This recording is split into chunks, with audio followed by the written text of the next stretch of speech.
સુરેન્દ્રનગર વઢવાણ દુધરેજ નગરપાલિકા દ્વારા વેપારીઓને ત્યાંથી પ્લાસ્ટિકનો મોટો જથ્થો પકડવામાં આવ્યો. મસ્ત મોટો દંડ પણ વસૂલવામાં આવ્યો. સુરેન્દ્રનગરમાં પાલિકાએ 200 કિલોથી વધારે સિંગલ યુઝ પ્લાસ્ટિક જપ્ત કર્યું.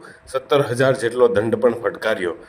સુરેન્દ્રનગર વઢવાણ દુધરેજ નગરપાલિકા દ્વારા સિંગલ યુઝ પ્લાસ્ટિક જપ્તી ડ્રાઈવનું આયોજન કરવામાં આવ્યું હતું, જેમાં નગરપાલિકાની ટીમ દ્વારા બજારમાં વેપારીઓ પાસેથી પ્રતિબંધિત પ્લાસ્ટિક સામે કાર્યવાહી કરાઈ હતી, જેમાં 200 કિલોથી વધારે સિંગલ યુઝ પ્લાસ્ટિક, માવાના કાગળ અને પ્લાસ્ટિકના રોલ જપ્ત કરી 17,000થી વધુનો દંડ ફટકાર્યો હતો.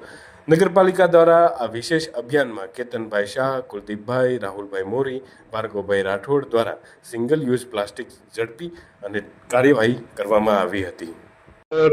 શહેરી વિસ્તારમાં સિંગલ યુઝ પ્લાસ્ટિકના ઉપયોગ ઉપર સંપૂર્ણપણે પ્રતિબંધ છે.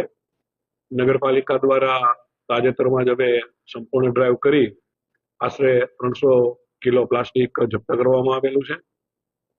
આગામી સમયમાં પણ જે કોઈ વેપારીઓ જે સિંગલ યુઝ પ્લાસ્ટિક છે જેના પર પ્રતિબંધ છે તેમનો વપરાશ કરતા જણાવવામાં આવશે તો તે પ્લાસ્ટિક જપ્ત કરવામાં આવશે અને તેનો નિયમ અનુસારનો વહીવટી ચાર્જ વસૂલ કરવામાં આવશે. કેટલી ટીમો કામે લગાવવામાં આવી છે? દરેક વોર્ડમાં અત્યારે ટીમ કામ કરી રહી છે. શહેરના 13 વોર્ડ છે, 13 વોર્ડમાં પણ ટીમો કામ કરી રહી છે. જે મુખ્ય બજાર અને જે પ્લાસ્ટિકનો વધારે ઉપયોગ છે ત્યાંથી જપ્ત કરવાની કાર્યવાહી પણ પ્રગતિમાં છે.